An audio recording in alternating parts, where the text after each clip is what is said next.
ஒரு காலத்தில் பிரஷ்யா அப்படின்னு ஒரு தேசம் இருந்தது. இப்போ ஜெர்மனி இருக்குல்ல, இதோட பெரும்பகுதி ஒரு காலத்தில் பிரஷ்யாங்கிற பேரில் இருந்தது. அப்போ அதுக்கு அரசராக இருந்தவர் மகா ஃப்ரெடரிக், அதாவது ஃப்ரெடரிக் தி கிரேட் அப்படின்னு சொல்லுவாங்க. அந்த ராஜாவுக்கு ஒரு சந்தேகம். நாம் பல வகையான வரிகளை விதித்து வசூல் பண்ணுறோம், அப்படி பண்ணி வருமானம் குறைஞ்சிக்கிட்டே போகுதே, இதுக்கு என்ன காரணமாக இருக்கும்? இதுதான் அவருக்கு ஏற்பட்ட சந்தேகம். ஒரு சமயம் அந்த அரசர் தம்முடைய அமைச்சர்களையும் பிரபுக்களையும் தளபதிகளையும் கூப்பிட்டு ஒரு விருந்து வச்சார். விருந்து முடிஞ்சதும் அவங்கள பார்த்து இந்த சந்தேகத்தை கேட்டார். வரிகள் அதிகமாக விதித்து வருமானம் குறையறதுக்கு என்ன காரணம் அப்படின்னு கேட்டார். பல பேருக்கு இதுக்கு சரியாக பதில் சொல்ல தெரியல. அனுபவசாலியான ஒரு தளபதி எழுந்திருச்சார். அரசே, அது எப்படிங்கிறத இப்போ உங்களுக்கு காட்டுறேன்னார். உடனே ஒரு பெரிய பனிக்கட்டி ஒன்றை தன்னுடைய கையில் எடுத்தார். அதை அப்படியும் எப்படியும் திருப்பி பார்த்தார். அப்புறம் அடுத்தவர்கிட்ட கொடுத்தார். அவர் அதை அப்படியும் இப்படியும் திருப்பி பார்த்துட்டு அடுத்தபடியாக இருந்தவர்கிட்ட கொடுத்தார். இப்படியே இதை ஒவ்வொருத்தரா பார்த்துட்டு ஒவ்வொரு கையா மாறி கடைசியில் மன்னர் கைக்கு போய் சேர்ந்தது. மன்னர் கைக்கு அந்த பனிக்கட்டி போய் சேர்ந்தப்போ அது கொஞ்சம் கொஞ்சமாக உருகி ஒரு பட்டாணி கடலை சைஸுக்கு ஆயிட்டுது. மன்னர் யோசனை பண்ணார், வரி அதிகமாக போட்டாலும் வந்து சேர்றது குறைவாக இருக்கிறதுக்கு என்ன காரணம் அப்படிங்கிறது அவருக்கு புரிஞ்சு போச்சு. காலம்தான் மாறிட்டு இருக்கே தவிர இந்த கையூட்டு வாங்குற பழக்கம் மாறினதாக தெரியல. இன்னொரு ராஜா இருந்தார். அவர் தன்னுடைய ராஜாங்கத்தில் லஞ்ச ஊழலே சுத்தமாக இருக்கக்கூடாது அப்படின்னு நினைச்சார். அவர்கிட்ட பல்வேறு துறைகளுக்கும் பொறுப்பாக இருந்த பல பேரும் ரொம்ப சுத்தமாகவும் நேர்மையாகவும் இருந்தாங்க. ஒரே ஒருத்தர் மட்டும் எல்லார்கிட்டையும் லஞ்சம் வாங்கிட்டே இருந்தார். அவரை வேற வேற துறைகளுக்கு மாற்றி பார்த்தாரு. அந்த ராஜா என்னென்னமோ பண்ணி பார்க்குறாரு. எந்த வேலையை கொடுத்தாலும் அதுலேயும் லஞ்சம் வாங்கிறதுக்கு ஒரு வழியை உண்டு பண்ணிக்குவார் அந்த ஆள். ராஜாவுக்கு இது ஒரு பெரிய தலைவலியாக போட்டுது. இவர் என்ன பண்ணுறது, இவருக்கு என்ன வேலையை கொடுக்கறது, கொஞ்சம் கூட லஞ்சம் வாங்கிறதுக்கு சான்ஸே இல்லாத ஒரு வேலையை கொடுக்கணும் அப்படின்னு திட்டம் போட்டார். ஒரு நாள் அவருக்கு அந்த உத்தரவும் போட்டுட்டார். அதாவது அவருக்கு என்ன வேலைன்னா, கடற்கரையில் தான் அவருக்கு ஆஃபீஸ். அங்கேயே இருந்துக்க வேண்டியது. தினமும் எத்தனை கடல் அலை கரையில் வந்து மோதுது அப்படிங்கிறத கணக்கெடுத்து ராஜாவுக்கு தெரிவிக்க வேண்டியது. இதுதான் அவருக்கு வேலை. பேசாமல் அலையை எண்ணிட்டு உட்காந்துருக்கிட்டோம், அப்போவாவது அவர் லஞ்சம் வாங்குற சந்தர்ப்பம் இல்லாமல் போயிடும் அவருக்கு அப்படின்னு நினைச்சார் ராஜா. இந்த ஆள் கடற்கரைக்கு போய் டியூட்டியில் ஜாயின் பண்ணிட்டார். ஒரே மாசத்துல அங்கே சொந்தமாக ஒரு பிரம்மாண்டமான மாளிகை கட்டி விட்டாரு. ராஜாவுக்கு இது பெரிய ஆச்சரியமாக போச்சு. அலையை என்ற வேலையில் அந்த ஆள் எப்படி பணம் சம்பாதிச்சார் அப்படின்னு விசாரித்து பார்த்தார் அக்கம் பக்கத்தில். அந்த ஆள் என்ன பண்ணியிருக்கிறாருன்னா, கடற்கரையில் போய் பொறுப்பை ஏற்றுக்கிட்ட உடனே அங்கே இருந்த மீனவர்கள்கிட்ட எல்லாம் இந்த கரையில் வந்து ஒரு நாளில் வந்து மோதுற அலைகள் எத்தனை அப்படின்னு கேட்டிருக்காரு. அது எப்படிங்க தெரியும்னு இருக்காங்க அவங்க. தினமும் அந்த எண்ணிக்கை தெரியணும். நம்ம ராஜாவுக்கு தினமும் அறிக்கை அனுப்பணும், டெய்லி ரிப்போர்ட்டு. தவறுனா நீங்கள் இந்த கடலில் போய் மீன் பிடிக்கிறதுக்கு ராஜாவோட அனுமதி கிடைக்காது அப்படின்ட்டுருக்காரு. உடனே மீனவர்களும் பயந்து போட்டாங்க. கடலுக்கு போகிறதுக்கு அனுமதி இல்லைன்னா பட்டினி கிடக்கிறது மாதிரி ஆகிடுமே. மெதுவாக அந்த ஆளுகிட்ட போனாங்க. காதோட காதா சொன்னாங்க, ஐயா, எங்களால் வந்து கடல் அலையை வந்து எண்ண முடியாது. தினமும் எங்களால் முடிஞ்சதை உங்களுக்கு பணமாக கொடுத்துட்றோம். நீங்கள் தான் ராஜா கிட்ட சிபாரிசு பண்ணி நாங்கள் தொடர்ந்து மீன் பிடிக்கிறதுக்கு அனுமதி வாங்கி கொடுக்கணும் அப்படின்னு வேண்டிக்கிட்டாங்க. பணம் தினமும் வந்து சேர ஆரம்பிச்சுட்டுது. பதவியில் மற்ற பதவியோட இந்த பதவி எவ்வளவோ மேல் அப்படின்னு நினச்சிட்டோம் அந்த ஆள். அது மட்டும் இல்லை, தயவு பண்ணி என்னை இந்த இடத்த விட்டு மாற்றி விடாதீங்க சார் அப்படின்னு வேற கேட்க ஆரம்பிச்சிட்டானா. எனக்கு இது மட்டும்தான் சார் தெரியும், இதை தவிர வேற எதுவும் தெரியாது அப்படின்னு சொல்லிக்கிட்டே காலம் தள்ளுறவங்க ரொம்ப பேர். அவங்கெல்லாம் கஷ்டப்பட வேண்டியிருக்கும். ஒருத்தர் தன்னுடைய தொழிலில் ரொம்ப கெட்டிக்காரராக இருக்கலாம். அதுக்காக எப்பவும் அதே ஞாபகத்தில் இருந்துக்கிட்டு உலகியல் அறிவு இல்லாமல் இருந்துடக்கூடாது. அது ஆபத்து. இதுக்காக நம்ம தாத்தா பாட்டிலாம் ஒரு கதை சொல்லுவாங்களே, கேள்விப்பட்டிருக்கீங்களா?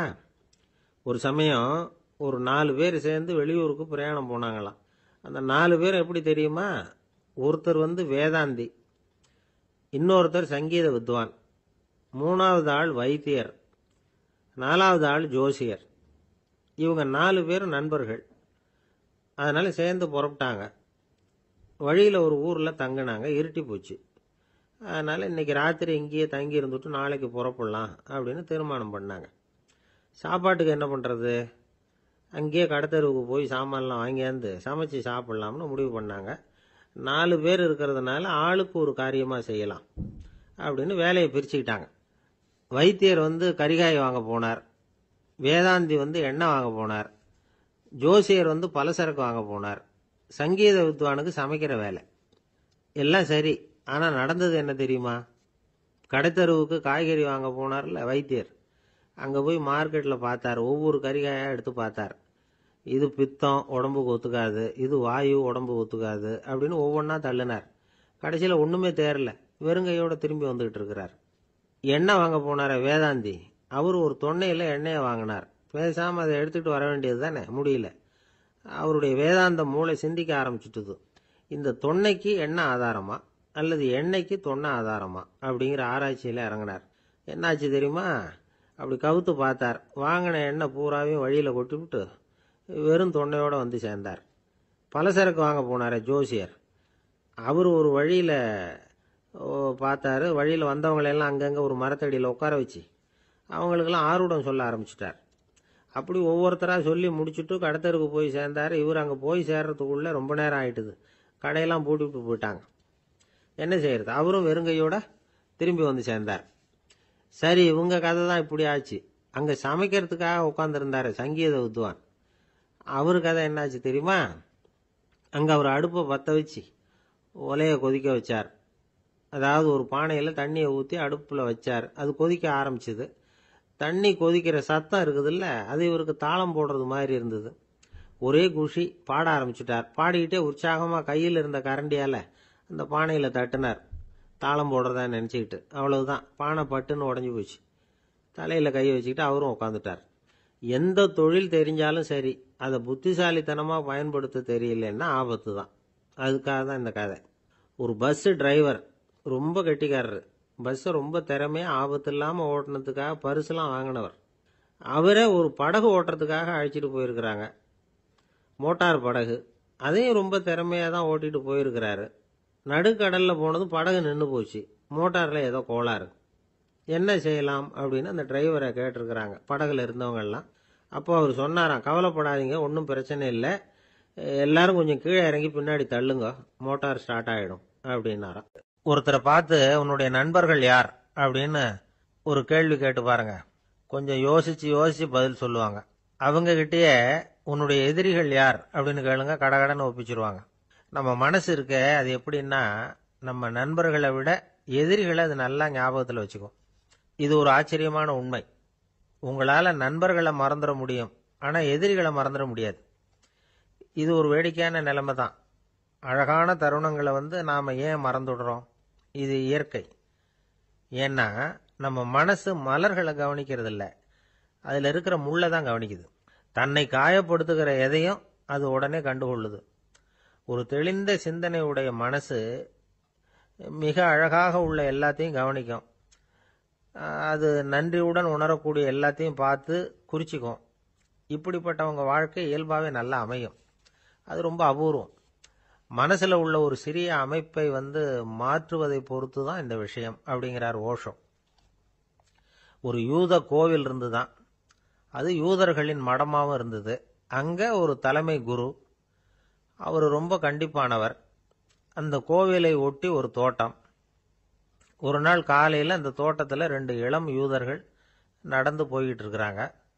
காலையில் 1 மணி நேரம், மாலையில் 1 மணி நேரம் அவங்க அந்த தோட்டத்தில் நடக்கிறதுக்கு அனுமதி உண்டு. மற்ற நேரங்களில் அவங்க மத புத்தகங்களை படிக்கணும், பிற விதிமுறைகளை கடைபிடிக்கணும். அந்த 2 பேருமே தொடர்ந்து புகைப்பிடிக்கிற பழக்கம் உள்ளவங்க.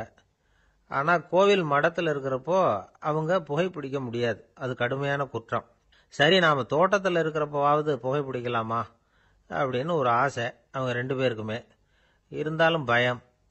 இப்படி கேட்டால் மதகுரு என்ன சொல்லுவாரோ அல்லது என்ன செய்வாரோங்கிற பயம். இப்படியே கொஞ்ச நாள் ஆச்சு. ஒரு நாள் இந்த 2 பேரில் ஒருத்தன் ரொம்ப கலங்கி போய் அந்த கோவிலில் இருந்து வெளியில் வந்துக்கிட்டு இருந்தான். வந்தவன் நேராக தோட்டத்து பக்கம் போனான். அங்கே இன்னொருத்தன் ஆனந்தமாக புகை பிடிச்சிக்கிட்டு இருக்கிறான். அதை பார்த்து தான் இவனுக்கு அதிர்ச்சி. அட கடவுளே, என்ன இது, நீ கேட்காமலே ஆரம்பிச்சிட்டியா அப்படின்னா. இல்லை இல்லை, நான் கேட்டுவிட்டு தான் ஆரம்பிச்சிருக்கேன்னா அவன். அப்படியா, என்ன மனுஷன் இவர், நானும் தான் கேட்டேன், என்ன கண்ணாமுன்னான்னு திட்டிவிட்டார். இது என்ன கோவிலா இல்லை நரகமா? உனக்கு புகை பிடிக்கணும்னு ஆசையாக இருந்தால் நரகத்துக்கு போகணும்னு சொல்லிவிட்டார். அது சரி, உன்னை மட்டும் எப்படி அனுமதிச்சார் அப்படின்னு கேட்டான் இவன். அவன் சிரிச்சுக்கிட்டே, நீ எப்படி கேட்ட சொல்லு அப்படின்னா. நாம் இந்த தோட்டத்துக்கு வர அனுமதிக்கப்பட்டிருக்கிறதே ஜபத்துக்காகத்தானே, அதனால நான் ஜெபம் சொல்லும் பொழுது புகை பிடிக்கலாமா அப்படின்னு கேட்டேன். அதுக்கு தான் அவர் சத்தம் போட்டு என்னை அடிக்கவே வந்துட்டார் அப்படின்னா இவன். நீ ஒரு மாதிரியா கேட்டிருக்க, நான் வேற மாதிரியா கேட்டிருக்கிறேன். ஜெபம் சொல்லும் போது புகை பிடிக்கலாமான்னு நீ கேட்டிருக்க. ஐயா, புகை பிடிக்கும் பொழுது ஜெபிக்கலாமா அப்படின்னு நான் கேட்டேன். அதுல தப்பு ஒன்றும் இல்லை அப்படின்னு பதில் சொல்லிட்டார் அப்படின்னா. ஒரு சிறிய மாற்றம் தான் அது மிகப்பெரிய மாறுதலை ஏற்படுத்தி விட்டது. மனசு நல்ல விதமா சிந்திக்க ஆரம்பிச்சுட்டுதுன்னா மகிழ்ச்சிக்கு பஞ்சம் இல்லை. ஒரு கஞ்சன் ஆத்துல விழுந்துட்டான். வெள்ளத்துல தத்தளிச்சுக்கிட்டு இருக்கிறான். கரையில நின்ன ஒருத்தர் உன் கையை கொண்டா இப்படி புடிச்சு இழுத்து கரையில சேர்த்து விடுறேன்னார். எதையும் கொடுத்து பழக்கம் இல்லாத அவன் கையையும் கொடுக்க மாட்டேன்னுட்டான். இவர் பார்த்தார். உன் கையை கொடுன்னு சொல்றதுக்கு பதிலா நான் என் கையை கொடுக்கறேன் புடிச்சுக்கோ அப்படின்னார். அவன் கப்புன்னு புடிச்சுக்கிட்டான். இழுத்து கரையில போட்டார். ஒரு தந்தை தன்னோட பிள்ளைய ரொம்ப தைரியசாலியா வளர்க்கணும்னு ஆசைப்பட்டார். அதுக்காக அவனை கூப்பிட்டு உட்கார வச்சு இப்படி உபதேசம் பண்ணார். இதை பாருப்பா, நான் உன்னாட்டம் இருக்கிறப்போலாம் எதுக்கும் பயப்பட மாட்டேன். ரொம்ப துணிச்சலா இருப்பேன். ஒரு நாள் ஒரு அப்பாவி எலிய ஒரு பூனை துரத்திட்டு ஓடிச்சு. நான் உடனே என்ன செஞ்சேன் தெரியுமா? அந்த பூனையை பிடிச்சேன். அது வாலில் ஒரு பட்டாசு சரத்தை கட்டினேன், கொளுத்தி விட்டேன். படபடன்னு வெடிக்க ஆரம்பிச்சுட்டுது. அது துள்ளிக்கிட்டு அங்கேயும் இங்கேயும் ஓடி இருக்கு பாரு ஓட்டம், ரொம்ப தமாஷு அப்படின்னார் அப்பா. இப்படி சொல்லிவிட்டு பையனை பார்த்து, இதை கேட்கறதுக்கு உனக்கும் துணிச்சல் வருதா? நான் என்னுடைய செயலை நீ கேட்கறப்போ உனக்கு துணிச்சல் வருதா அப்படின்னு கேட்டார். வருதுன்னா பையன். எப்படின்னா அப்படிங்கிற விவரத்தையும் சொன்னான் அவன். அதாவது எலிய விரட்டினத்துக்காக பூனை வாலில் பட்டாசு கொளுத்துனீங்க நீங்க, பூனையை விரட்டினத்துக்காக உங்க கழுத்துல பட்டாசு சரத்தை மாட்டினா என்னன்னு தோணுது எனக்கு அப்படின்னா பையன். பையனோட துணிச்சல் அப்பாவே நடுங்க வச்சுட்டுது. அது சரி, ஒரு அப்பா பிள்ளைக்கு இப்படியா உபதேசம் பண்றது? எல்லாருக்கிட்டையும் அன்பா பழகிறது எப்படி அப்படின்னு சொல்லி கொடுக்கணும். பிஞ்சு உள்ளங்கள்ல நெஞ்ச தூவலாமா? ஒரு நாள் விநாயகர் ஒரு பூனையோட விளையாடிக்கிட்டு இருந்தாராம். அப்படி ஆசையா விளையாடிக்கிட்டு இருந்தப்ப அவரோட கை நகம் தவறுதலா பூனையோட முகத்துல பட்டுட்டுதான். அது ஒரு சின்ன கீறலை உண்டாகி விட்டுது. அப்பா அவர் அதை ஒரு பெருசா நினைக்கல. கொஞ்ச நேரத்துக்கு அப்புறம் விநாயகர் வீட்டுக்கு வந்தார்.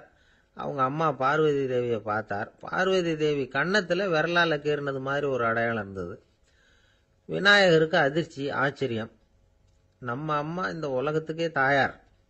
அப்பேற்பட்ட அவங்க முகத்திலேயே கீறலை உண்டாக்கக்கூடியவங்க யாரா இருக்க முடியும் அப்படின்னு யோசனை பண்ணார்.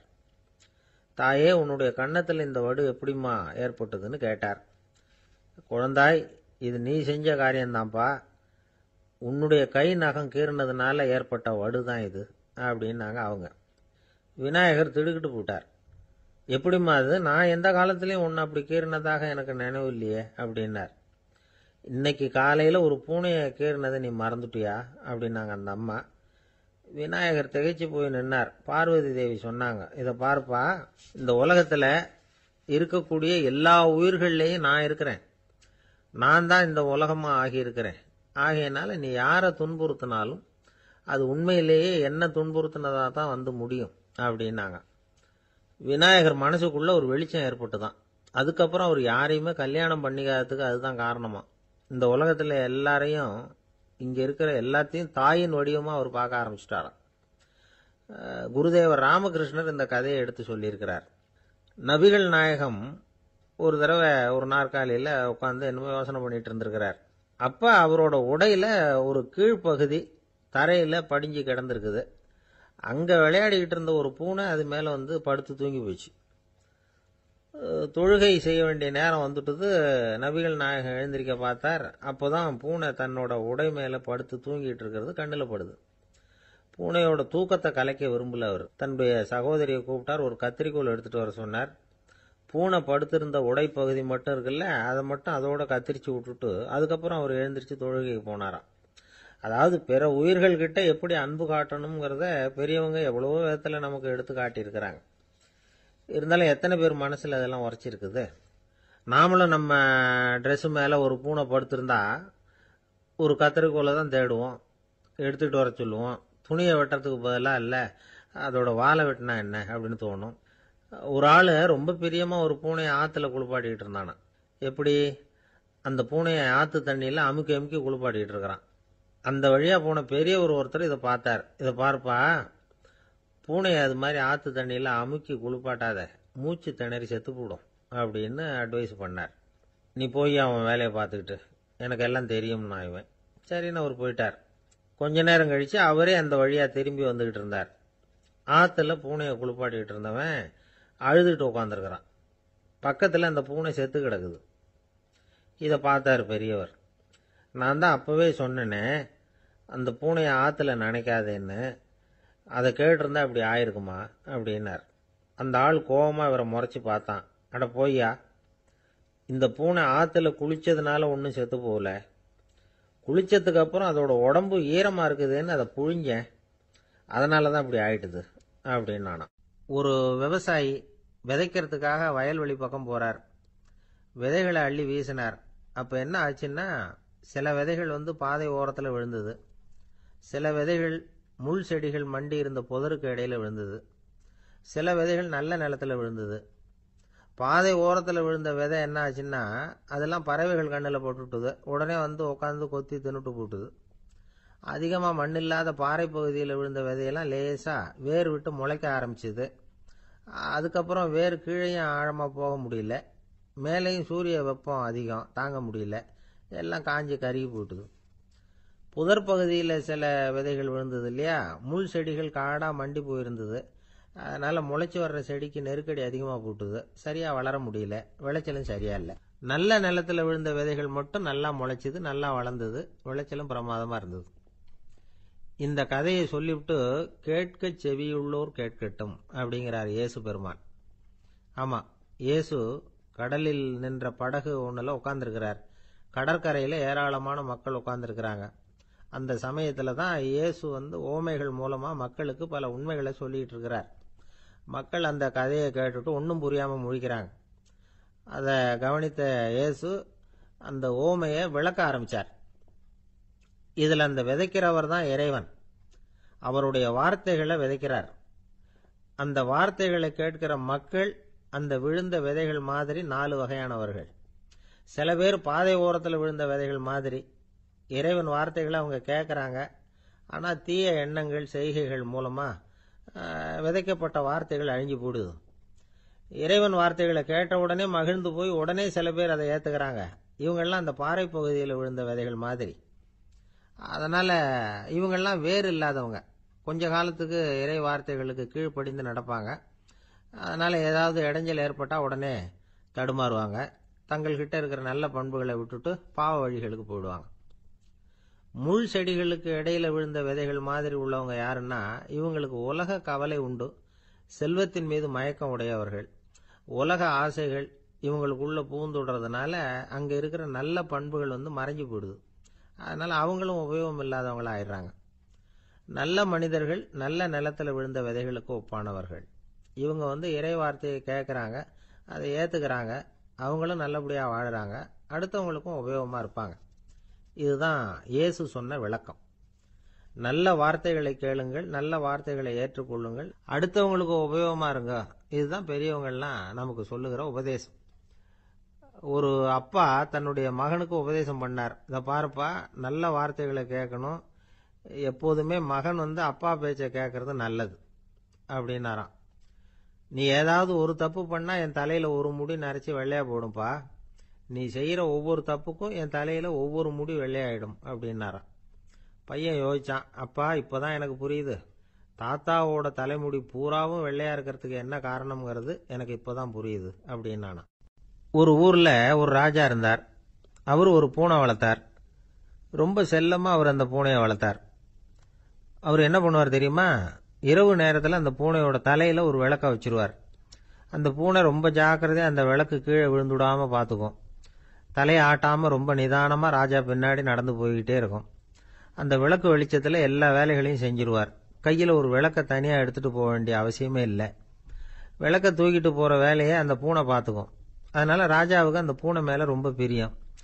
மந்திரிகளையெல்லாம் கூப்பிட்டு அவங்ககிட்ட சொல்லுவார், பார்த்தீங்களா இந்த பூனை எவ்வளவு விசுவாசமாக நடக்குது, என் பேரில் எவ்வளவு மரியாதை பார்த்தீங்களா அதுக்கு அப்படிம்பார். இதை கேட்டுவிட்டு அங்கிருந்த அமைச்சர்களில் ஒருத்தர் சொன்னார், மன்னா நீங்கள் சொல்கிறது சரிதான், இருந்தாலும் இந்த பூனையோட விசுவாசத்தை நாம் கொஞ்சம் சோதித்து பார்க்க வேண்டியிருக்கு அப்படின்னாராம். சரி, உங்கள் ஆசையை ஏன் கெடுக்கணும், நல்லா சோதிச்சு பாருங்க அப்படின்னு சொல்லிவிட்டார் ராஜா. உடனே அந்த அமைச்சர் என்ன பண்ணார் தெரியுமா? எங்கேயோ புறப்பட்டு போனார். ஒரு 5-6 எலிகளை பிடிச்சிட்டு வந்தார். அரண்மனையில் ராஜா ஏதோ வேலை பார்த்துக்கிட்டு இருக்கிறாரு. பக்கத்தில் அந்த பூனை ரொம்ப பணிவாக நின்றுக்கிட்டு இருக்குது. அது தலையில் விளக்கு எரிஞ்சிக்கிட்டு இருக்கு.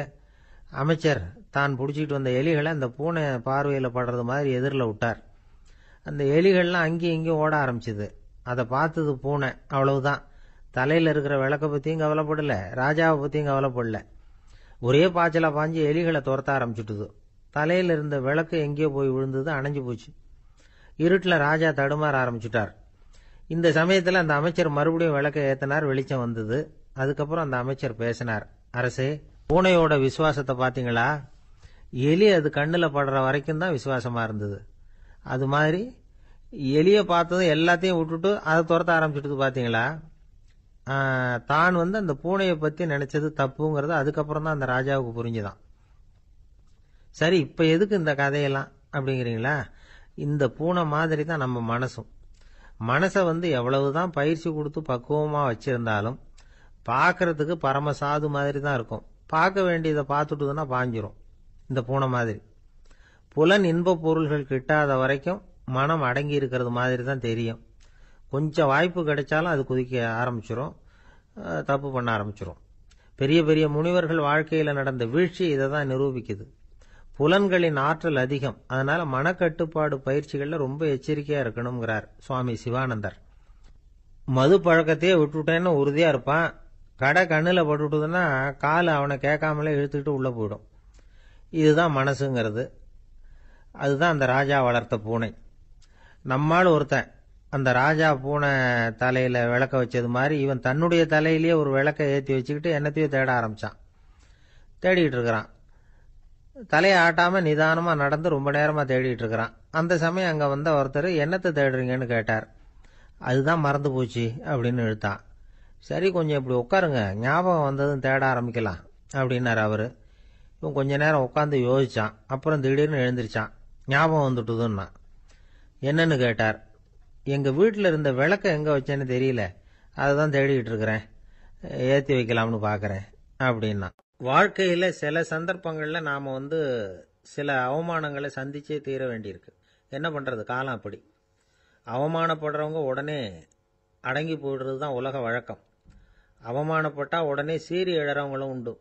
ஆனா அதையே ஒரு சவாலா எடுத்துக்கிட்டு முன்னுக்கு வர்றவங்களும் சில பேர் இருக்கிறாங்க. அவங்க ரொம்ப அபூர்வம். இன்னைக்கு மனோதத்துவ நிபுணர்கள்லாம் என்ன சொல்றாங்க தெரியுமா? அவமானப்பட்டுட்டா உடனே அடங்கி போயிடக்கூடாதான். அதையே ஒரு சவாலா எடுத்துக்கிட்டு மனசுல ஒரு வைராக்கியத்தோட முயற்சி பண்ணனா வாழ்க்கையில எல்லாரும் முன்னேறலாமா. அவமானம்ங்கிறத நாம வைராக்கியமா மாத்திக்கணும். அதுதான் வெற்றிக்கு வழி. ராமர் இந்த பூமியில பிறந்ததே ஒரு வைராக்கியத்தினால தான் சார் அப்படின்னார் ஒருத்தர்.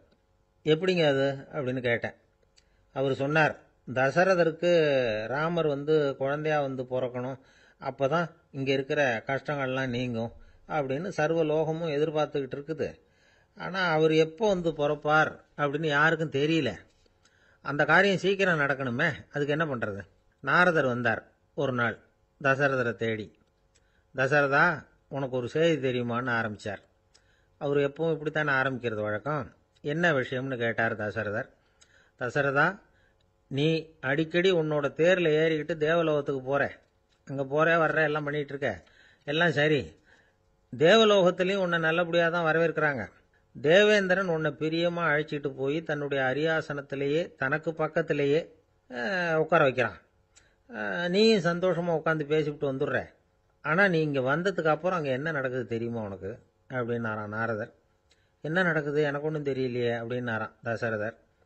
நாரதர்கிட்ட கிட்டத்தில் கேட்டிருக்கார், கொஞ்சம் சொல்லுங்க என்னது அப்படின்னு. அவர் நெருங்கி வந்தாராம் நாரதரும். மெதுவா அவர் காதோட காதா சொன்னாராம். அதாவது நம்ம பாஷையில சொல்ல போனா பத்த வைக்கிறார். நீ அங்க தேவேந்திரங்கிட்ட உட்காந்து பேசிவிட்டு வந்த பிறகு நீ அங்க உட்கார்ந்திருந்த அரியாசனத்தை தண்ணி ஊத்தி கழுவி சுத்தப்படுத்துறாங்க.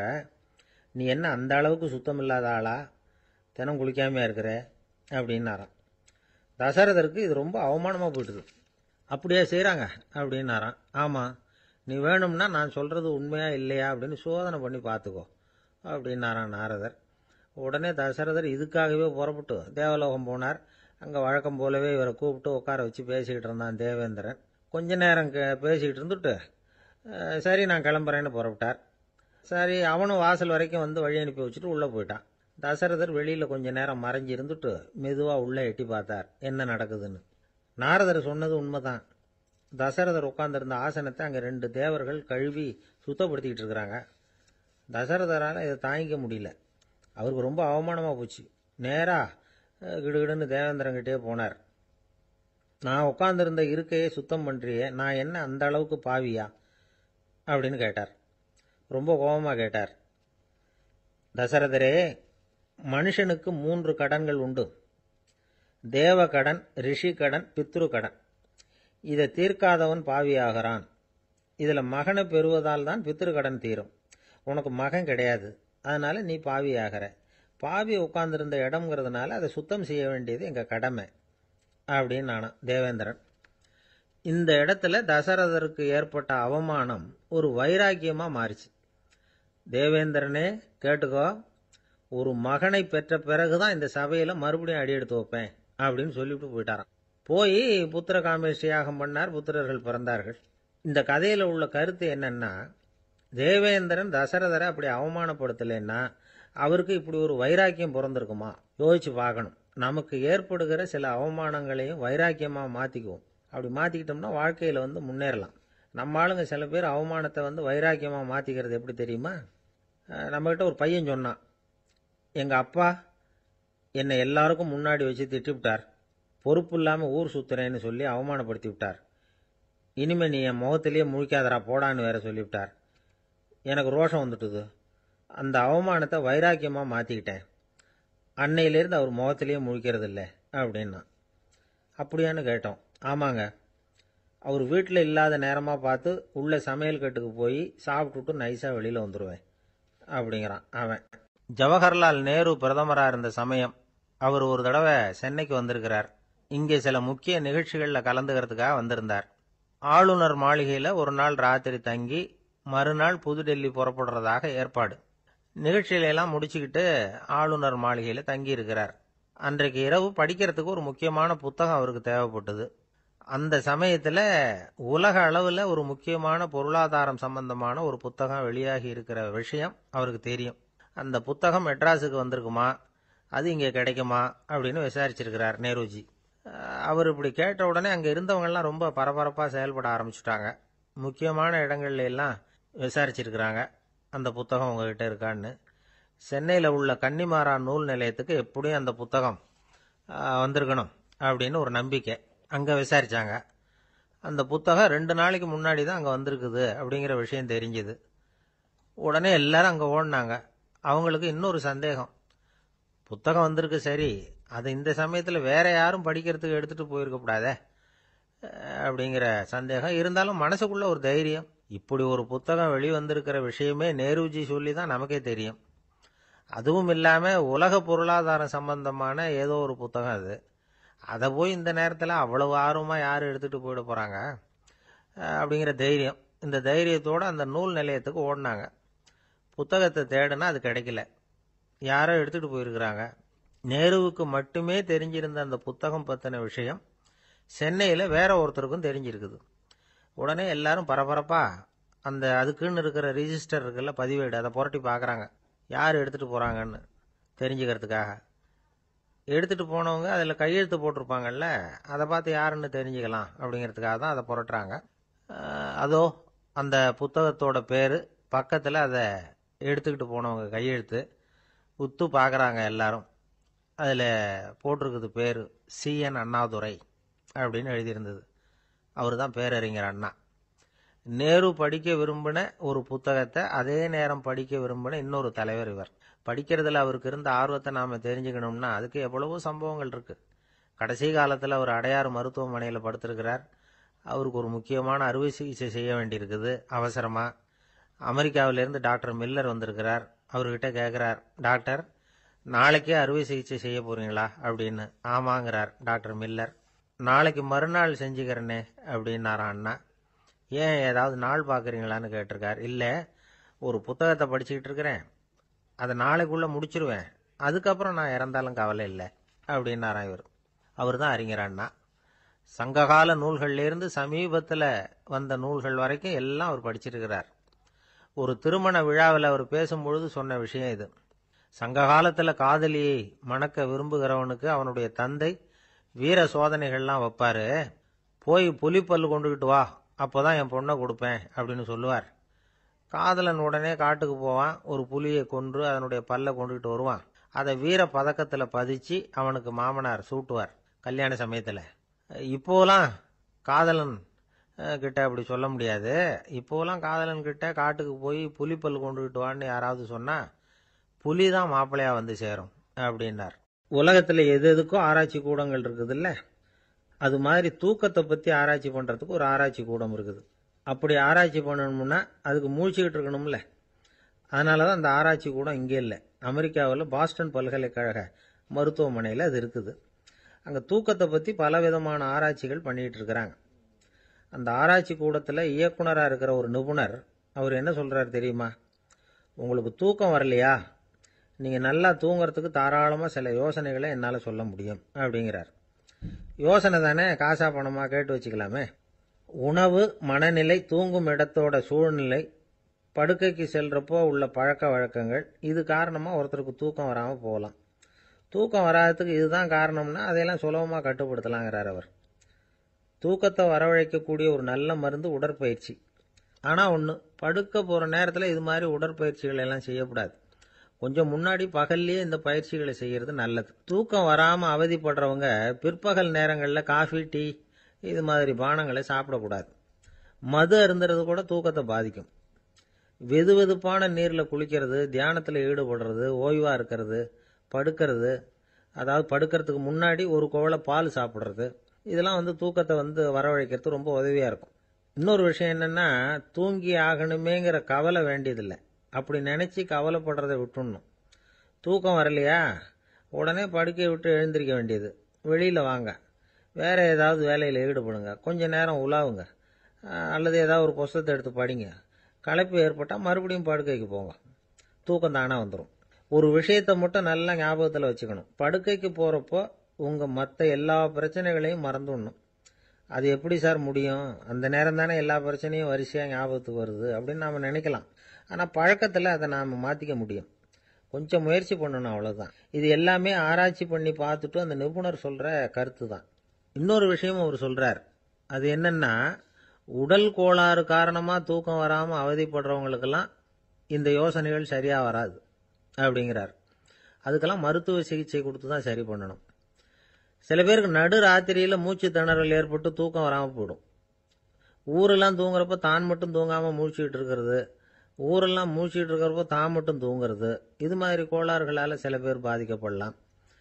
காலு தசை முறுக்கிக்கிறதுனால சில பேருக்கு அடிக்கடி இழிப்பு வரலாம். மன அழற்சி காரணமாக சில பேருக்கு தூக்கம் வராது.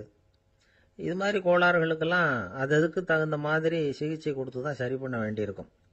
எந்த கோளாறும் இல்லாமல் தூக்கம் வரலைன்னா ஆரம்பத்தில் சொன்ன முறைகளை கடைபிடிச்சு பார்க்கலாம். தூக்கம் வந்ததுன்னா யோசனை சொன்ன அந்த நிபுணருக்கு நன்றி சொல்லலாம். ஒருத்தர், ஏன் சார் பஸ்ஸில் தூங்குறது கெட்ட பழக்கமானு கேட்டார். இல்லையே, நான் கூட பஸ்ஸில் போகிறப்ப தூங்கிட்டு தானே போவேன் அப்படின்னார் இன்னொருத்தர். அப்புறம் ஏன் என்ன டிரைவர் வேலை வேணாம்னு வீட்டுக்கு அனுப்பி வச்சுட்டாங்க அப்படின்னாராம் அவர். இமயமலை அடிவாரத்தில் ஒரு மடம், அங்கே ஒரு சன்னியாசி இருந்தார். அவர்கிட்ட ஒருத்தர் வந்தார். சுவாமி, ஆசையை உதற நினைக்கிறேன், முடியல, ஒட்டிக்கிட்டே வருது அப்படின்னாராம். இப்படி உட்கார, ஒரு கதை சொல்கிறேன் அப்படின்னு சொல்லி அவர் சொல்ல ஆரம்பித்தாராம். அவர் சொன்ன கதை என்னன்னா, ஒரு ஊரில் ஒரு ஆள் இருந்தான். அவன் பேர் குப்புசாமி. அவன்கிட்ட எப்பவும் ஒரு பழைய தொப்பி இருக்கும், விடவே மாட்டான். அதனால் அவனை எல்லாரும் தொப்பி சாமி அப்படின்னு தான் கூப்பிடுறது வழக்கம். ஒரு புது தொப்பி வாங்கிக்கப்படாதாப்பா அப்படின்னு நண்பர்கள்லாம் சொல்லி பார்த்தாங்க. பணத்துக்கு எங்கே போவேன் அப்படின்னு விட்டானான். பணம் வச்சிருக்கான், செலவு பண்ண மனசு வரல, மகா கஞ்சன். பழைய பாட்டில்கள்லாம் வாங்கி விற்றுக்கிட்டு இருந்தான்.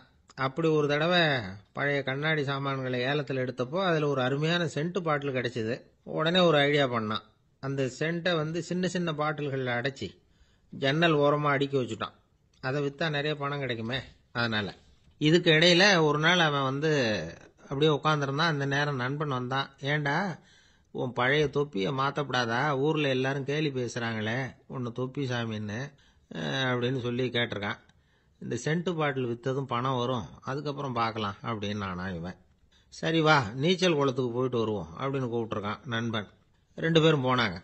அதே நேரம் அந்த ஊர் நீதிபதியும் அங்கே குளிக்க வந்தாராம். அவர்கிட்ட இருந்தது விலை உசந்த ஒரு புது தொப்பி. அதை அங்கே இருந்த ஸ்டாண்டில் மாட்டிவிட்டு குளிக்க போனார். இதுக்கிடையில் குப்புசாமி குளிச்சுட்டு வந்தான். அவனுடைய பழைய தொப்பியை காணலை. அந்த புது தொப்பியை பார்த்தா இது நண்பனுடைய வேலை தான் அப்படிங்கிறதாக புரிஞ்சுக்கிட்டு அதை எடுத்து மாட்டிட்டு வந்துட்டான். நீதிபதி குளிச்சுட்டு வந்து பார்க்குறாரு, தொப்பியை காணும். போலீஸில் புகார் கொடுத்தார். அவங்க வந்து தேடினாங்க. ஒரு மூலையில் பழைய தொப்பி கிடச்சிது. அடடா இது நம்ம குப்புசாமியோட தொப்பி இல்லையா அப்படின்னு நானா ஒருத்தன். உடனே அவன் வீட்டுக்கு தேடிட்டு போயிருக்காங்க. அங்கே போய் பார்த்தா புது தொப்பி அங்கே இருக்குது. உடனே அவனுக்கு 1000 ரூபாய் அபராதம் போட்டாங்களாம். அவன் பணத்தை கட்டிவிட்டு ரொம்ப எரிச்சலோடு வீட்டுக்கு வந்தான். பழைய தொப்பி கண்ணில் பட்டது. மறுபடியும் உன்னால தானே எனக்கு 1000 ரூபா நஷ்டம் அப்படின்னு சொல்லி அதை எடுத்துக்கிட்டு அப்படி போயிருக்கான். அந்த ஊர் குளத்துல வீசி எரிஞ்சிட்டு வந்துட்டான். அது மீன் பிடிக்கிற ஒருத்தன் கையில் சிக்கிச்சு. அவன் வர்ற வழியில் அதை எடுத்து வேகமாக வீசி எறிஞ்சான். அது நேராக குப்புசாமி வீட்டு ஜன்னல் வழியாக உள்ளே வந்து இந்த சென்ட்டு பாட்டில்கள் மேலே விழுந்து எல்லாம் உடஞ்சி நொறுங்கி போச்சு. குப்புசாமி பார்த்தான். தோட்டத்தில் ஆழமாக ஒரு குழியை வெட்டினான். அந்த தொப்பியை போட்டான், மூடிவிட்டான். இதை அடுத்த வீட்டுக்காரன் பார்த்தான். ஏதோ புதையல் தான் வச்சிருக்கான் போல இருக்குன்னு நினச்சான். போலீஸில் போய் புகார் கொடுத்துட்டான். மறுபடியும் போலீஸ் குழியை தோண்டினாங்க. பழைய தொப்பி மறுபடியும் வெளியில் வந்தது. எல்லாரும் சிரிக்கிறாங்க. அன்னைக்கு ராத்திரியே அந்த தொப்பியை எடுத்துக்கிட்டு நேராக புறப்பட்டான். ஒரு கல்லில் அதை சேர்த்து கட்டி குடிநீர் தொட்டி இருக்கும்ல அதில் போட்டுட்டு வந்துட்டான். இனிமேல் என்ன பண்ணும் பார்ப்போன்னு. ஒரு நாள் திடீர்னு குழாயெல்லாம் அடைப்பட்டு போச்சு. மாநகராட்சி அலுவலர்கள் வந்து என்னன்னு பார்த்தா அந்த பழைய தொப்பி குழாயை அடைச்சிக்கிட்டு இருக்குது. இது குப்புசாமியோட தொப்பிங்கிறது தான் எல்லாருக்கும் தெரியுமே. உடனே குடிநீரை வந்து பாழாக்கணத்துக்காக குப்புசாமிக்கு கோர்ட்டு 2500 ரூபாய் அபராதம் போட்டுவிட்டுது. அதையும் கட்டிவிட்டு வெளில வந்தான். கடைசியாக முடிவு பண்ணான். ஒரு நெருப்பு குச்சியை கிழிச்சான். தொப்பியை கொளுத்தினான். எரிஞ்சுது. எடுத்து வெளில எரிஞ்சான். கொஞ்ச நேரத்தில் தீ அணைப்பு படம் வந்துட்டுது. ஆமாம், இவன் எடுத்து எரிஞ்சது வெளியில் விழுந்து வீட்டு கூரையே பற்றிக்கிட்டு எரிய ஆரம்பிச்சுட்டுது. அவனோட பணத்தாசையும் அதோட சேர்ந்து எரிஞ்சு போச்சான். இப்படி ஒரு கதை. இந்த கதையை சொல்லி முடிச்சார் அந்த இமயமலை அடிவாரத்தில் இருந்த சன்னியாசி. இப்போ அந்த குப்புசாமி எங்கே இருக்கிறான்னு கேட்டார் எதிரில் இருந்தவர். இதோ உன் எதிரிலே இருக்கிறான், நான் தான் அந்த குப்புசாமி அப்படின்னாரான் அந்த சன்னியாசி. அந்த குப்புசாமி கிட்ட இருந்தது மாதிரி ஒரு பழைய தொப்பி நம்ம ஒவ்வொருத்தர்கிட்டையும் உண்டு. அதை எப்படி தொலைக்கிறதுன்னு தெரியாமல் தடுமாறிக்கிட்டு இருக்கிறோம். அது என்ன தொப்பிங்கிறீங்களா? அதுதான் நம்மை சூழ்ந்திருக்கிற மாயை அப்படிங்கிறார் சுவாமி சின்மயானந்தர். மெய்ஞானம் கிடைக்கிறப்போ மாயை வந்து எரிஞ்சு போகும் அப்படிங்கிறது அவருடைய கருத்து. நம்மால் ஒருத்தர் வேகமாக ஓடி வந்தார். காலில் மாட்டியிருந்த பழைய செருப்பு 2ஐயும் ஆவேசமாக தூக்கி ஒரு கிணத்துல போட்டுட்டு வெறுங்காலோட நடந்து வந்துகிட்டு இருக்கிறார். ஏன் அப்படி பண்ணீங்க அப்படின்னு கேட்டோம். அந்த செருப்புக்கு சொந்தக்காரன் வந்து பின்னாடி வந்துகிட்டு இருக்கிறான், அதனால அப்படி பண்ணேன் அப்படிங்கிறார் இவர். ஒரு ஊரில் ஒரு இளைஞன் இருந்தான். ஒரு நாள் அவன் ஒரு குருவை தேடிக்கிட்டு புறப்பட்டான். ஊரை விட்டு வெளியில் போனான். போகிற வழியில் ஒரு காடு. அந்த காட்டில் ஒரு மரத்தடியில் ஒரு பெரியவர் உட்காந்துருக்கிறார். அமைதியாக மௌனமாக அவர் அமர்ந்திருக்கிறார்.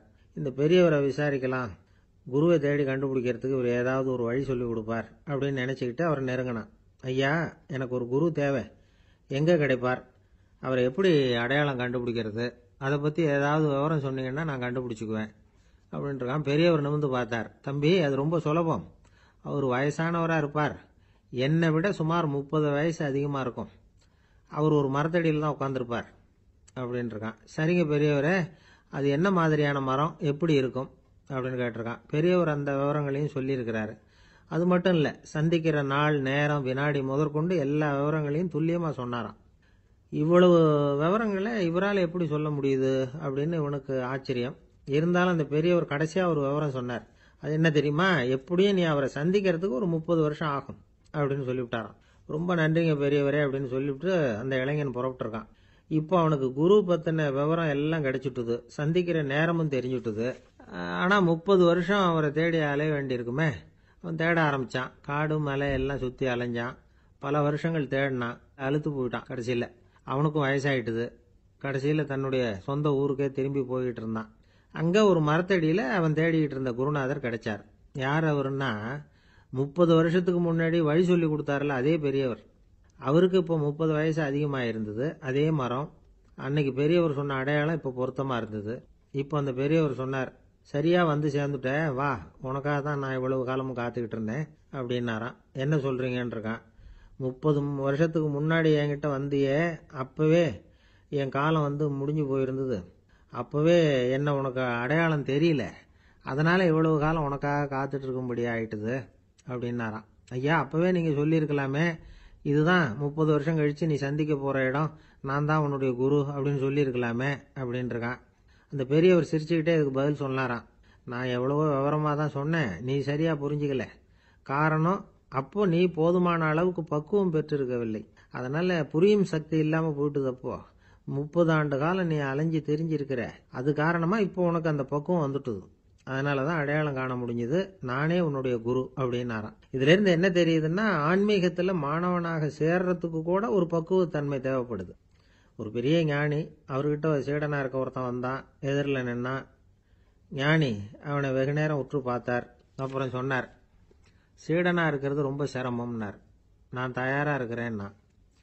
அது இன்னமும் சிரமமாச்சே, இங்கே குருவா இருக்கிறது மட்டுமே சுலபம் அப்படின்னாராம். அப்படின்னா நான் குருவாவே ஆயிடுறேன் அப்படின்னானா. இது போலவே இந்த காலத்துல கதை ஒன்று உண்டு. ஒரு பள்ளிக்கூடத்துல வகுப்பு ஆசிரியர் மாணவனை திட்டிக்கிட்டு இருந்தார்.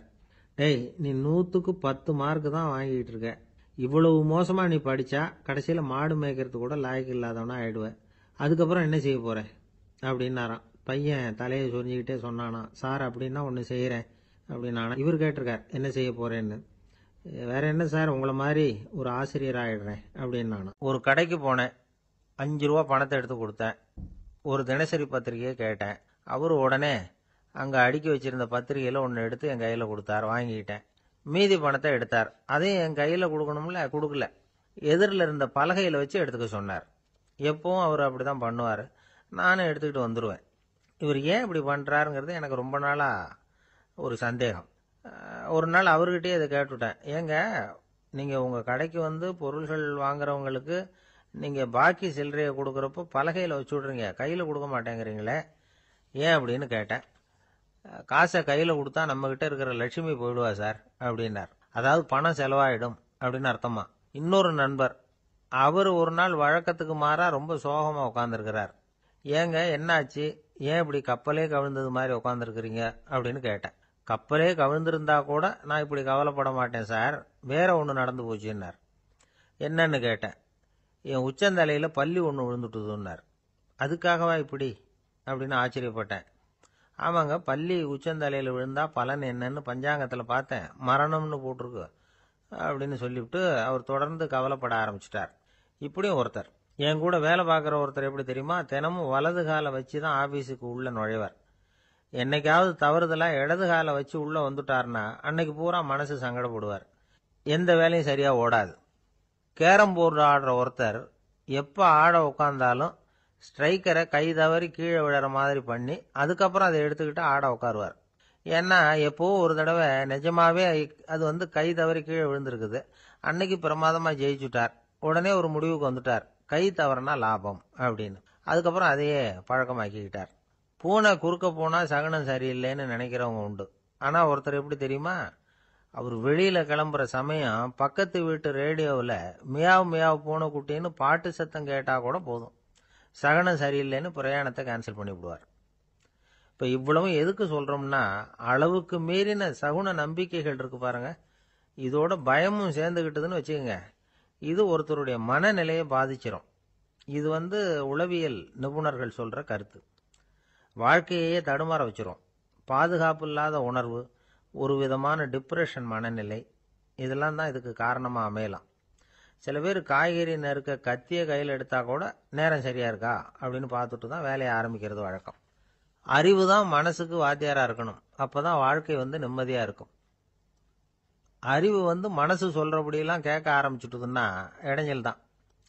ஒருத்தருக்கு 7ஆம் நம்பர் தான் ராசியான நம்பரான், 7ஆம் தேதி தான் எந்த காரியத்தையும் ஆரம்பிப்பாராம்.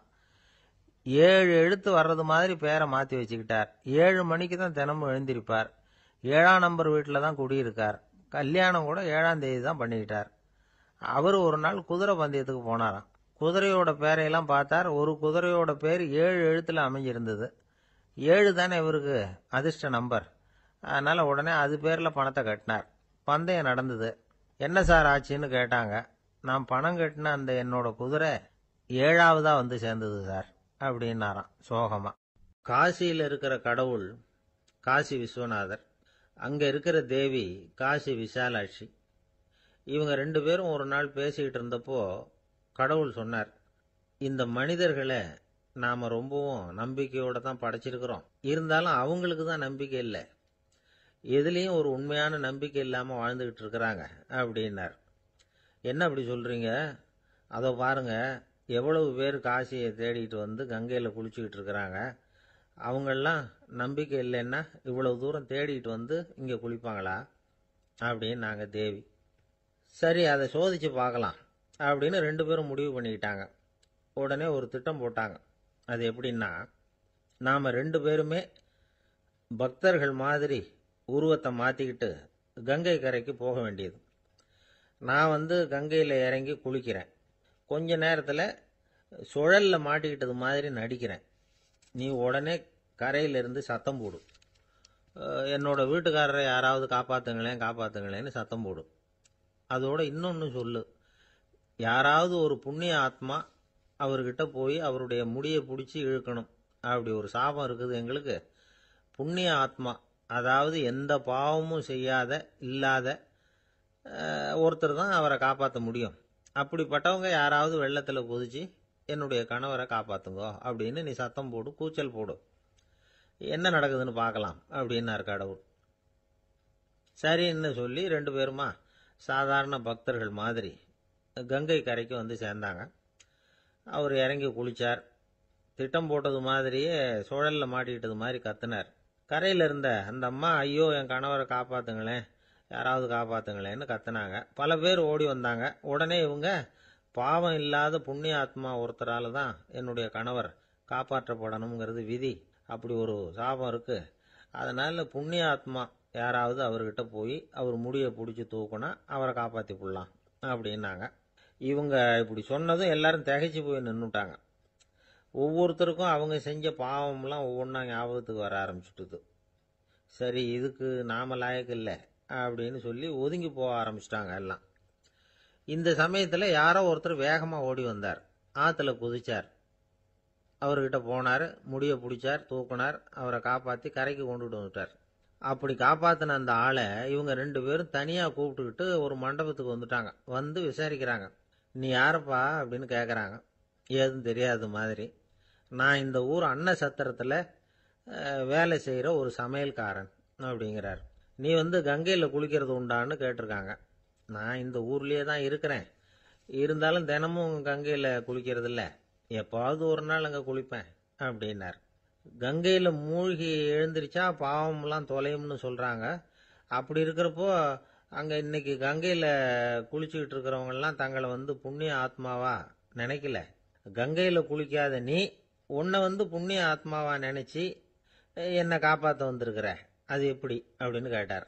அதுக்கு அந்த ஆள் சொல்கிறான், கங்கையில் குதிச்சதுக்கு அப்புறம் தானே உங்களை காப்பாற்ற போகிறோம், அப்படி குதிக்கும் பொழுது என்னுடைய பாவம்லாம் போயிருக்கும்ல, நான் புண்ணிய ஆத்மாவா ஆயிருப்பேனே, அதனால தான் துணிஞ்சு வந்து உங்களை காப்பாற்றினேன் அப்படின்னா. கடவுளும் தேவியும் அவனுக்கு வந்து காட்சி கொடுத்தாங்களாம். இப்படி ஒரு கதை உண்டு. அதாவது கங்கையில் குளிச்சுக்கிட்டு இருக்கிறவங்களுக்கே தங்களுடைய பாவம் போகுங்கிற நம்பிக்கை பரிபூர்ணமாக இல்லை, குளிக்காத ஒருத்தனுக்கு அந்த நம்பிக்கை இருந்தது. அதனால் அவனால் கடவுளை பார்க்க முடிஞ்சது. கடவுளை வந்து நாமளும் பார்க்க முடியுமா முடியாதா அப்படிங்கிற குழப்பம்லாம் நமக்கு வேண்டியதில்லை. நம்பிக்கையோடு வாழணுங்கிற உண்மையை மட்டும் இந்த கதையிலேருந்து புரிஞ்சுக்கிட்டா போதும். ஏன்னா இந்த கதையை கேட்டுட்டு ஒரு நண்பன் குதர்க்கமாக ஒரு கேள்வி கேட்டான். ஏன் சார், கங்கையில் குளிச்சா பாவம் போயிடும்னு சொல்கிறீங்களே, நான் எனக்கு வேண்டாத ஒருத்தனை அழைச்சிட்டு போய் கங்கையிலேயே தள்ளி விட்டுட்டு அதுக்கப்புறம் அங்கேயே முழுக்க போட்டுட்டு நான் செஞ்ச பாவத்தை வந்து அதுலேயே கழுவி விட்டுட்டு மறுபடியும் உங்ககிட்ட வந்துடுறேன்னு வச்சுக்கோங்க, நீங்கள் என்னை வந்து புண்ணிய ஆத்மான்னு ஏற்றுக்குவீங்களா அப்படிங்கிறான். ஆள் கொஞ்சம் ஆசைந்தான், நம்மளே அங்கே அழைச்சிட்டு போனாலும் போயிடுவான். அங்கே நபிகள் நாயகம் உட்கார்ந்துருக்கிறார். அந்த சமயம் அம்மா அங்கே வர்றாங்க. அவங்க கையில் திராட்சை பழ கொத்து, அதை கொண்டுகிட்டு வந்து நபிகள் கிட்ட கொடுக்குறாங்க. சாப்பிடுங்க அப்படின்னு சொல்லி ரொம்ப அன்பாக வேண்டிக்கிறாங்க. நபிகள் நாயகமும் ரொம்ப பிரியமாக அதை வாங்கிக்கிட்டார். அதுக்கப்புறம் அதை சாப்பிட ஆரம்பித்தார். நபிகள் நாயகம் மதீனாவில் தங்கியிருந்தப்போ இது மாதிரி நிறைய பேர் பழங்களையும் தின்பண்டங்களையும் கொண்டுட்டு வந்து கொடுக்கறது வழக்கம். நபிகள் நாயகம் என்ன பண்ணுவார்னா அதெல்லாம் வாங்குவார். உடனே பக்கத்தில் இருக்கிற தோழர்கள் எல்லாருக்கும் பகிர்ந்து கொடுப்பார், தானும் சாப்பிடுவார். இதுதான் எப்போதும் வழக்கம். ஆனால் இந்த தடவை என்னாச்சு தெரியுமா? அவர் அப்படி பண்ணல. ஒவ்வொரு பழமா எடுத்து தானே சாப்பிட்டுக்கிட்டு இருக்கிறார். அவர் விருப்பமா சாப்பிடுகிற காட்சியை ஆசை தீர பார்த்துக்கிட்டு இருந்தாங்க அந்த வயசான அம்மா, அந்த பழத்தை கொடுத்தவங்க. அவங்களுக்கு ரொம்ப மகிழ்ச்சியா இருந்தது, மன நிறைவா இருந்தது. நாம ஆசையா கொண்டுகிட்டு வந்து கொடுக்குற பழத்தை நபிகள் நாயகம் இவ்வளவு பிரியமா சாப்பிடுறாரே அப்படின்னு நினைச்சு ரொம்ப சந்தோஷப்பட்டாங்க. அதுக்கப்புறம் அங்கிருந்து அவங்க புறப்பட்டு போயிட்டாங்க. அந்த அம்மா போனதுக்கு அப்புறம் பக்கத்தில் இருந்த தோழர்கள் பேச ஆரம்பிச்சாங்க. ஏன்னா அவங்களுக்கு சந்தேகம், இன்னைக்கு வித்தியாசமா நடந்துகிட்டாரே அப்படின்னு. அண்ணலே, எது உங்களுக்கு வந்தாலும் எங்க எல்லாருக்கும் கொடுத்துட்டு தான் நீங்க சாப்பிடுவீங்க. இன்னைக்கு மட்டும் நீங்க அப்படி செய்யலையே, எல்லா பழத்தையும் நீங்களே சாப்பிட்டீங்களே, அதுக்கு என்ன காரணம் அப்படின்னு கேட்டாங்க. இப்படி கேட்கறதுனால நாயகம் அதை தப்பா புரிஞ்சுக்க மாட்டார் அப்படிங்கறது அவங்களுக்கு தெரியும். யாரும் எதையும் அவர்கிட்ட கேட்கலாம், அப்படி கேட்கறதுக்கு உரிமை உண்டு. இந்த ஜனநாயக முறைகளுக்கு அவர்கள் கொடுத்த மரியாதை இது. தோழர்களின் கேள்விக்கு நபிகள் பதில் சொல்ல ஆரம்பிச்சார். நண்பர்களே, அந்த அம்மா ரொம்ப பிரியமா அந்த பழங்களை என்கிட்ட கொண்டுகிட்டு வந்து கொடுத்தாங்க. முதல்ல ஒரு பழத்தை எடுத்து வாயில போட்டு பார்த்தேன். அது ரொம்ப புளிப்பா இருந்தது, சாப்பிடுறது ரொம்ப கஷ்டம். உங்ககிட்ட யாருக்காவது அதை கொடுத்திருந்தா அதுல வாயில போட்டதும் புளிப்பு தாங்காம முகம் சுழிச்சிருப்பீங்க. அதை அந்த அம்மா பார்த்துட்டாங்கன்னா வருத்தப்பட்டிருப்பாங்க. ஆசையா கொண்டுகிட்டு வந்து நமக்கு கொடுத்துருக்குறாங்க. அவங்க அன்பான மனசை நோகடிக்கிறதுக்கு நான் விருப்பப்படலை. அதனால முகம் சுளிக்காம சாப்பிடணுமேங்கிறதுக்காகத்தான் அந்த பழங்கள் பூராவே நானே சாப்பிட்டுட்டேன் அப்படின்னு புன்முறுவலோட பதில் சொன்னாராம் நபிகள் நாயகம். இன்னொருத்தர் மனசு புண்படக்கூடாதுங்கிறதுக்காக புளிப்பையும் இனிப்பா ஏற்றுக்கொள்ளுகிற பண்பாடு இருக்கு பாருங்க, அது ஒரு பெரிய நாகரிகம். அது எல்லாருக்கும் சுலபமா வந்துடாது. நல்லா இருக்கிற பழத்தையே என்ன இவ்வளவு மோசமா இருக்கேன்னு சொல்லுகிறவர்கள் தான் நம்ம கிட்ட அதிகம். இந்த காலத்துல இல்வாழ்க்கையில இந்த நாகரிகத்தை சில பேர் கடைபிடிக்கிறது உண்டு. நல்லா இருக்க இல்லையோ முகம் சுளிக்காம சாப்பிட்டுருவாங்க. ஏன்னு கேட்டா, எதுக்காக சார் வீண் வம்பு, ஏதோ நமக்குன்னு கொடுத்து வச்சது அவ்வளவுதான் அப்படின்னு நினைச்சுக்கிட்டு போக வேண்டியது தானே அப்படிம்பாங்க. இவங்கெல்லாம் கூட ஒரு விதத்துல பண்பாடு தெரிஞ்சவர்கள் தான். இப்போ ஒரு ஆளு ஊரெல்லாம் சுத்தி விட்டு கடைசியில அழுத்து போய் ஒரு ஹோட்டலுக்குள்ள நுழைஞ்சானான். ரொம்ப களைப்பா இருந்தது அவனுக்கு. அதனால ரொம்ப களைப்படைஞ்சு போய் ஒரு நாற்காலியில போய் உட்காந்துருக்கிறான். இவனை பார்த்ததும் சர்வர் ஓடி வந்தார். சார், உங்களுக்கு என்ன வேணும்னு கேட்டார்.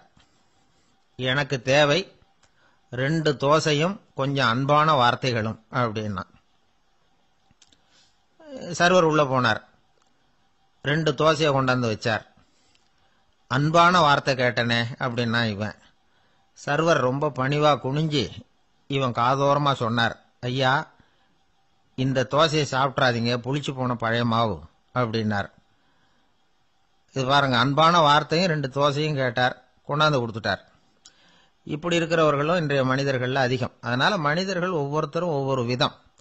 நம்ம கிட்ட பிரியமா நடந்துகிறவர்கள் மனம் கோணும்படி நாம் நடந்து கொள்ளக்கூடாது அப்படிங்கிறது தான் நபிகள் நாயகம் அவருடைய செயல் மூலமா நமக்கு உணர்த்தி இருக்கிற வாழ்வியல் உண்மை.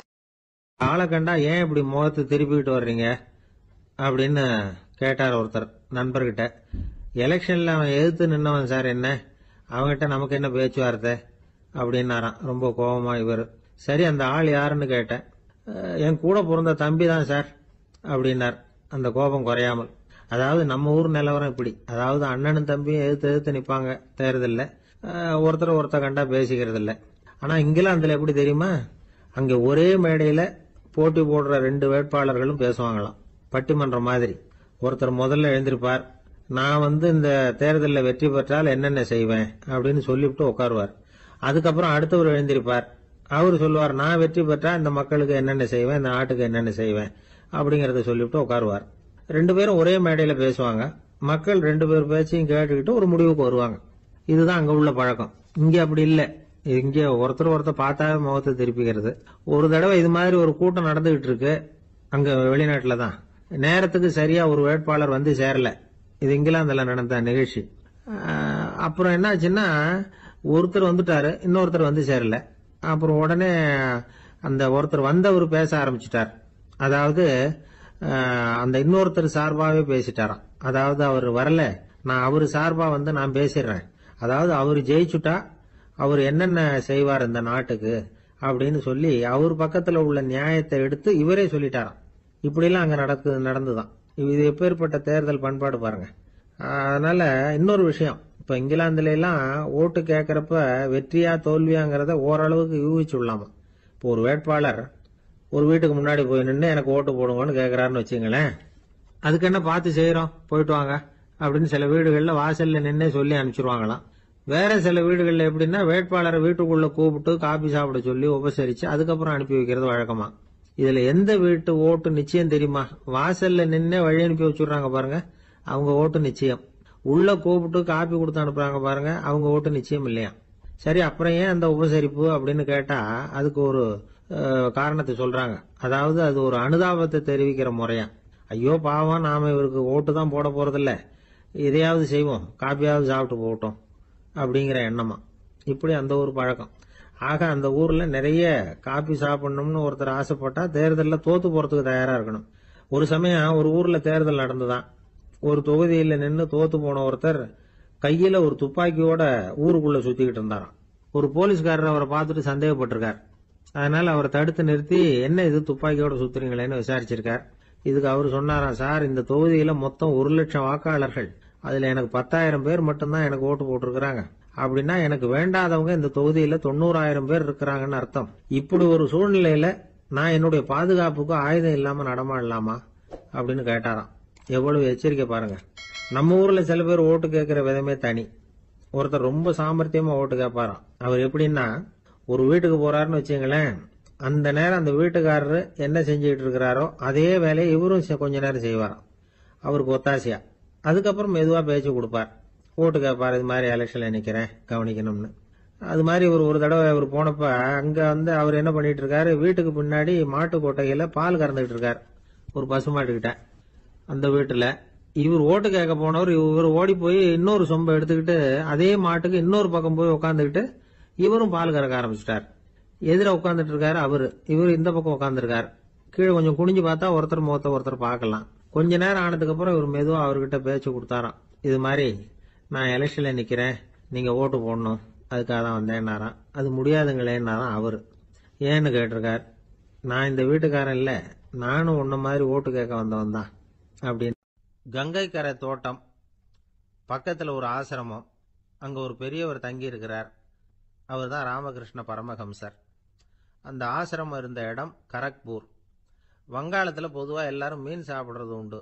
கங்கையில குளிச்சுட்டு கையில ஒரு மீனோட வர்றது வழக்கம். இவர் இருக்கிற இடத்துக்கு கங்கையில படகு வழியா வரணும். அப்படிதான் எல்லாரும் வருவாங்க. வர்றவங்களை ஒன்று கூட்டி ஆன்மீக விஷயங்களை பத்தி பேசிக்கிட்டு இருப்பார். ஒவ்வொரு நாள் ஒவ்வொருத்தர் நகரத்துக்கு போகணும், வரும்பொழுது மீன் கொண்டுகிட்டு வரணும். அதுக்கு ஒரு அட்டவணையே உண்டு ஆசிரமத்தில். அது பிரகாரம் ஒரு நாள் சுவாமி யோகானந்தர் படகுல போனார். படகை செலுத்தினவங்க ராமகிருஷ்ணரையும் சுவாமி யோகானந்தரையும் மற்றவங்களையும் பித்தர்கள் அப்படின்னு சொல்லி ஏளனமாக பேசினாங்க. அவங்க என்ன பைத்தியம் பிடிச்சவங்க அப்படிங்கிறது மாதிரி. சுவாமி யோகானந்தருக்கு ரொம்ப மென்மையான இதயம். இவங்க இப்படி கண்ணாபின்னான்னு பேசுறத பார்த்தா மீனை வாங்கிட்டு திரும்புறப்போ என்ன நடக்குமோ அப்படிங்கிற பயம் வேற வந்துட்டுது அவருக்கு. அவ்வளவு மென்மையானவர். இதை தெரிஞ்சுக்கிட்ட ராமகிருஷ்ணர், யோகானந்தா இங்கே வா அப்படின்னு கூப்பிட்டார். இவர் கண்ணீரை தொடச்சிக்கிட்டே கிட்ட போனார். சொன்னார், ஐயா, படகு ஓட்டுறவங்க உங்களை பற்றி மோசமாக பேசுகிறாங்க. என்ன திட்டினா பரவாயில்ல, ஆனால் உங்களை அவங்க திட்டுறாங்க, அதை என்னால் தாங்கிக்க முடியல அப்படின்னார். இதை கேட்டதும் ராமகிருஷ்ணருக்கு கோபம் வந்துட்டுதான். என்னது, உன்னுடைய குருவை பற்றி அவங்க மோசமாக பேசும்பொழுது நீ சும்மா இருந்தியா, வெளியில் போ அப்படின்னு விட்டார். குரு நிந்தனை செய்கிறப்போ அதை கேட்டுக்கிட்டு சும்மா இருக்கலாமா? குரு நிந்தனையை கேட்டால் பாவம் இல்லையா? என்னை தூற்றும் போது அவங்க வந்து பாவம் செய்கிறாங்க, அதை கேட்டுக்கிட்டு நீ சும்மா இருந்தா நீயும் பாவம் செய்கிற அப்படின்னாராம். அடுத்த நாள் சுவாமி நிரஞ்சனானந்தர் போக வேண்டிய நாள். இவர் படகுல போகும்பொழுதும் அதே மாதிரி நடந்துதான். அவங்க மோசமாக பேச ஆரம்பிச்சாங்க, திட்ட ஆரம்பிச்சாங்க. அப்படி கேலி பண்ண ஒருத்தனை இவர் என்ன பண்ணார், பலார்னு கன்னத்தில் அரைஞ்சுட்டார். இன்னொருத்தனை கங்கையில் தூக்கி எறியறதுக்கும் தயாராகிட்டார்.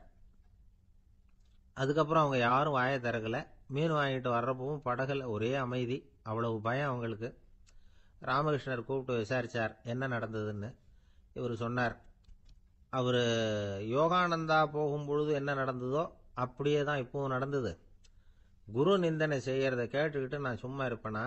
ஒருத்தனை அப்படியே அரைஞ்சுட்டேன், இன்னொருத்தனை ஆற்றுல தூக்கி போட்டுருவேன்னு பயமுறுத்தினேன், அவ்வளவுதான் அப்படின்னாராம். இப்பவும் ராமகிருஷ்ணருக்கு கோபம் வந்துட்டு தான். என்ன இது, அணியறது காஷாயம், இருக்கிறது ஆசிரமம், உனக்கு இவ்வளவு கோபம் வந்ததுன்னா அப்புறம் என்னத்துக்கு ஆசிரமத்தில் இருக்கணும்? பிரம்மச்சாரி எப்பவும் அமைதியாக இருக்கணும் அப்படின்னு அறிவுரை சொன்னாராம் ராமகிருஷ்ணர். அப்போ இவர் கேட்டாராம், ஏங்க அவருக்கு ஒரு விதமான அறிவுரை சொன்னீங்க, எனக்கு வேற விதமாக அறிவுரை சொல்றீங்க, இதில் எது உண்மை அப்படின்னு கேட்டிருக்கார். இதுக்கு ராமகிருஷ்ணர் சொன்ன பதில் என்னன்னா, அட அசடே, சக்கரத்தில் காற்று அதிகமாக இருந்தால் குறைக்கணும், குறைச்சலாக இருந்தால் கூட்டணும். அவன் சாது, அவனுக்கு அதிக உணர்ச்சி தேவை, உனக்கு படபடப்பு அதிகம், உனக்கு பொறுமை தேவை அப்படின்னாராம்.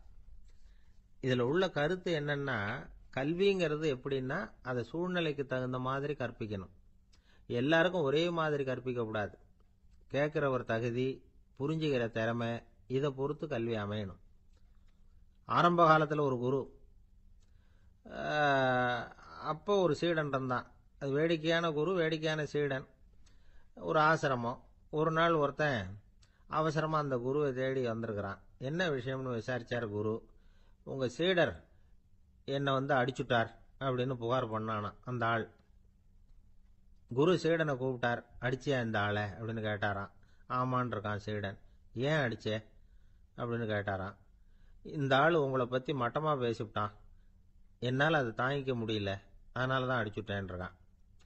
அப்படி என்ன பேசினா அப்படின்னு கேட்டாராம். உன்னுடைய குருநாதர் இப்போல்லாம் அர்த்தமில்லாமல் பேச ஆரம்பிச்சுட்டார் அப்படின்னு சொல்லிவிட்டான், அதனால தான் அடிச்சுட்டேன் அப்படின்னானா. அதுக்காக அடிச்சே அப்படின்னாராம். நான் அதுக்காக அடிக்கல குருவே, இப்பெல்லாம் நீங்கள் அர்த்தமில்ல